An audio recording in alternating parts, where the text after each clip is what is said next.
Hello, thanks so much for the introduction. So yes, I'm Angela, and I graduated from Glasgow University with a degree in computing science and music. And today, I'm just sharing my experience of how I overcome some of my difficulties, as well as some of the tips that I have for people. Yep, hopefully you find my talk interesting. Next slide, please. Oops. Yeah. So yes, a little about myself. I'm currently so I finished my degree and I am now working with the Singapore Public Service, specifically in international relations, and that's what I'm doing now in life. And in terms of university, so now I'm going to share a little about my university journey. Next slide, please.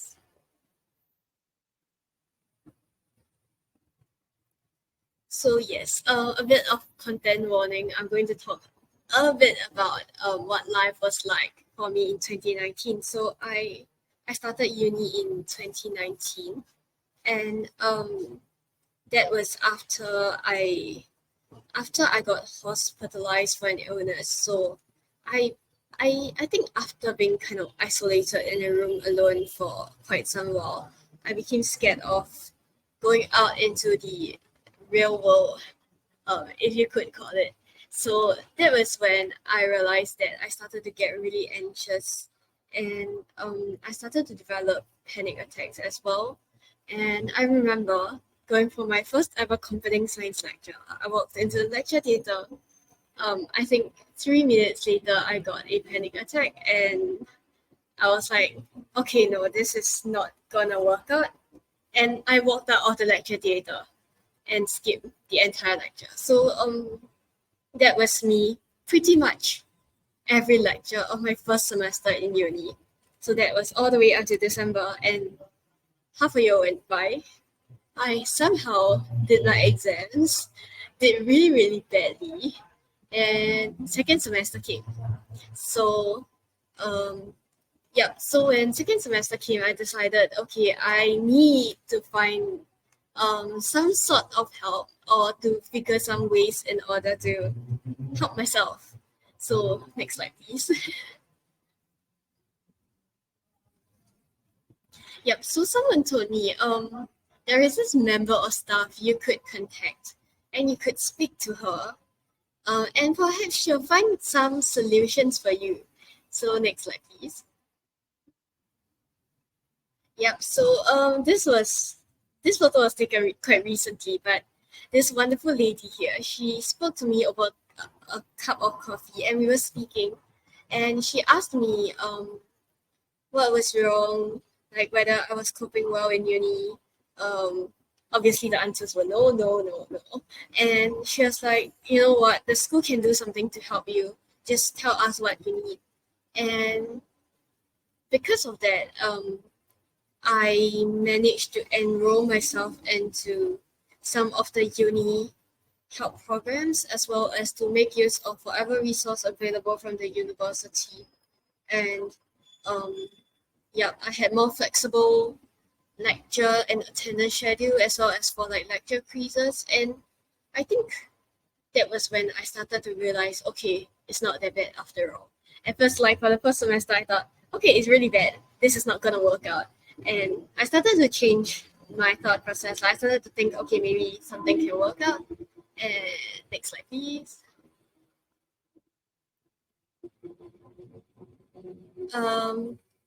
So because people helped me, I started to find my sense of belonging in my community. It was very difficult.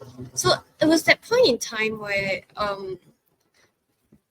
I also got I realized that I wasn't studying properly, and I was because I had my anxiety issue, I was seeking help from the university counseling team, and that was when I figured I was dyslexic, and I went to AGP. I got diagnosed with dyslexia, and but at the same time, someone told me maybe you should run for the Tech Society vice president role. I was like, okay, I'm not doing well academically. I can't speak properly and you want me to run for this, but sure. So I went to run for it despite all the crazy other things that was going around. So you see here like a red bubble, which was the thing that was probably bothering me the most.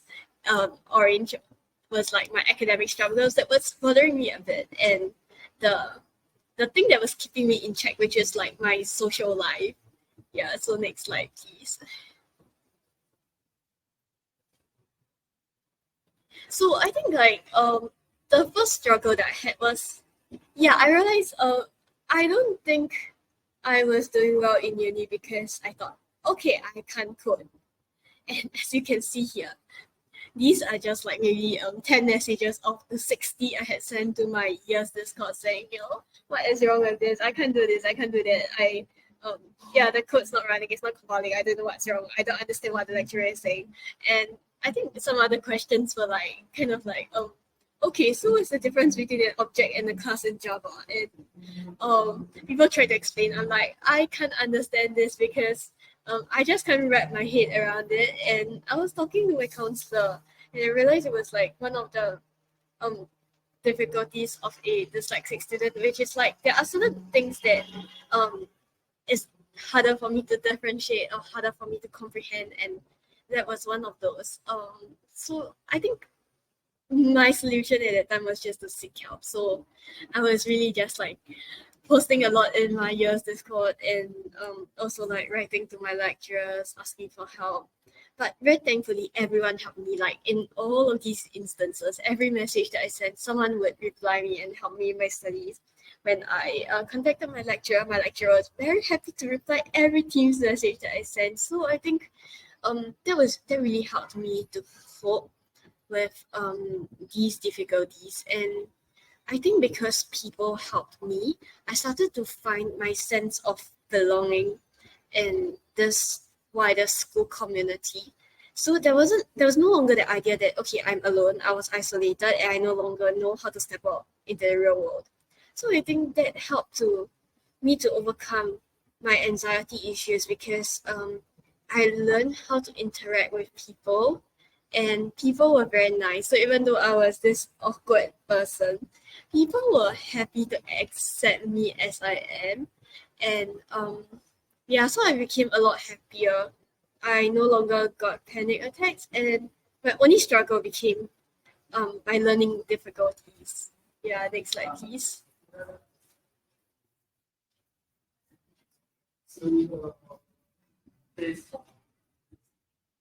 So I think yeah, so like I mentioned, like my friends asked me to run for the VP role of the Glasgow University Tech Society, which I did, and I had a lot of fun organizing events. And so that was when I started to think like, you know, it's more important to have fun at uni than to chase the grades because I was scoring like C's and D's, and I was obviously like not scoring well. I was struggling. I was starting to think like, maybe I'm not cut out for studying. Yeah, so I thought, okay, maybe instead I shall have fun. And yeah, so along the way, I found that learning isn't just going for lectures, doing your exams, doing your assignments. Sometimes like when you have fun outside of these, when you kind of socialize, you can also learn from people, and maybe that learning will becomes more valuable, at least for me. Yeah, so like when I was organizing events, I think I was learning a lot of life skills. Um, how do you order food in bulk?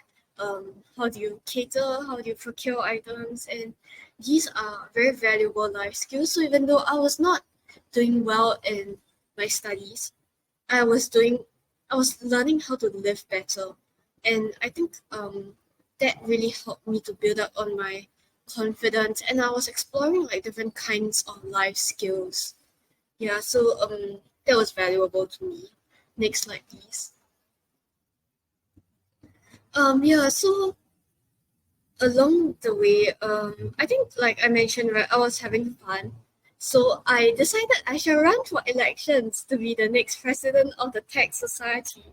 And I ran for it like that, but I colored this bubble of like yellowish orange because it wasn't the easiest task. Next slide, please.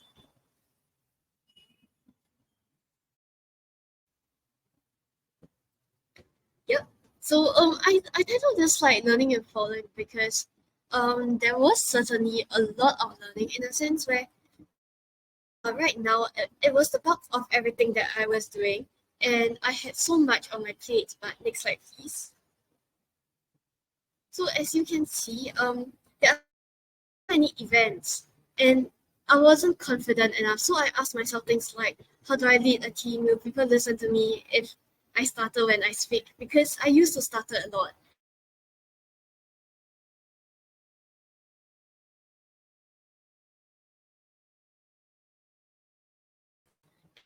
And during my meetings, as well as like I wasn't confident, so I was that president that wasn't a very good president. I wasn't the image of the society like most other societies, so it was really a big challenge for me. But I think I have a very good team who really trusted me, so it really helped me to build confidence along the way.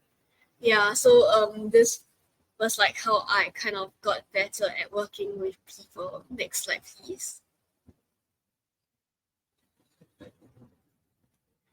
Yep.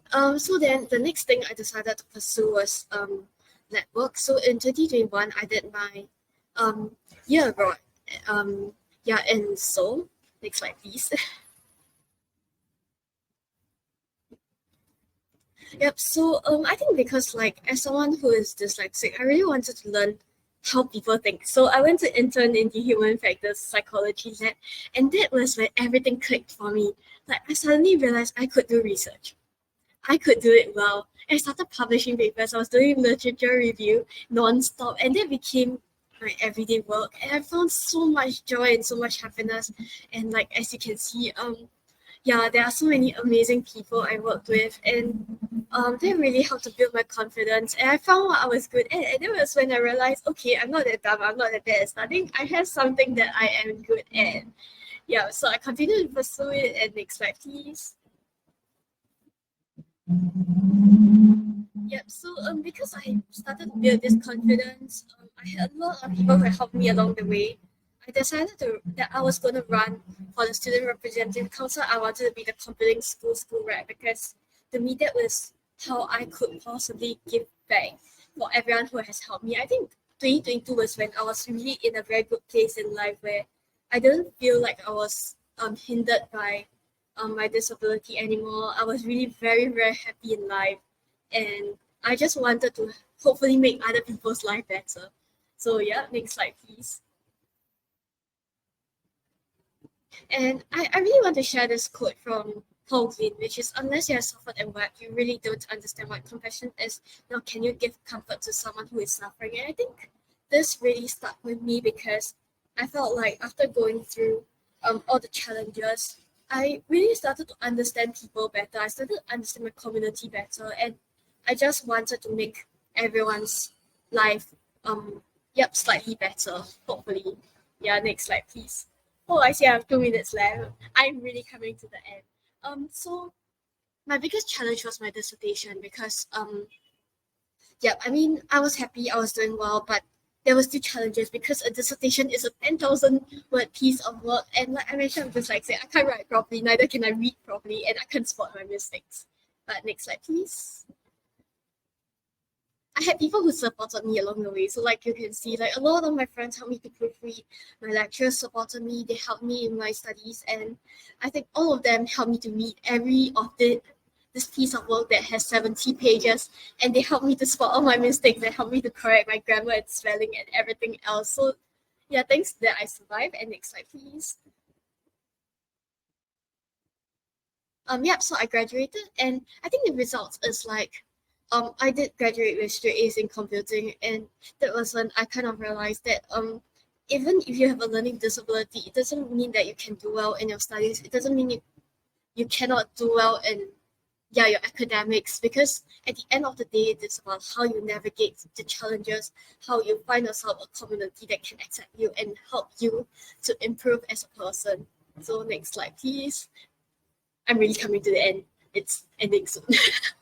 Yep. So I just want to say that it really takes a village. So all these are the people who really helped me, my entire cohort, all my friends, my lecturers, everyone who helped me. And next slide, please. Yep, next slide.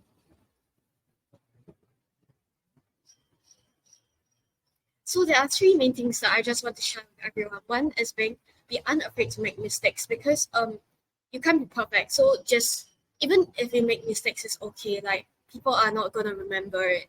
And so it is of keep finding new ways of doing the same thing. So things that I might not understand as easily, I try to find a new way to do it so that um I can understand it better and to navigate the challenges, and finally to take life slow. It's okay if you take a lot of time to figure something out. And yes, this is everything that I have to share. Thank you very much for listening. Yep, I'm done.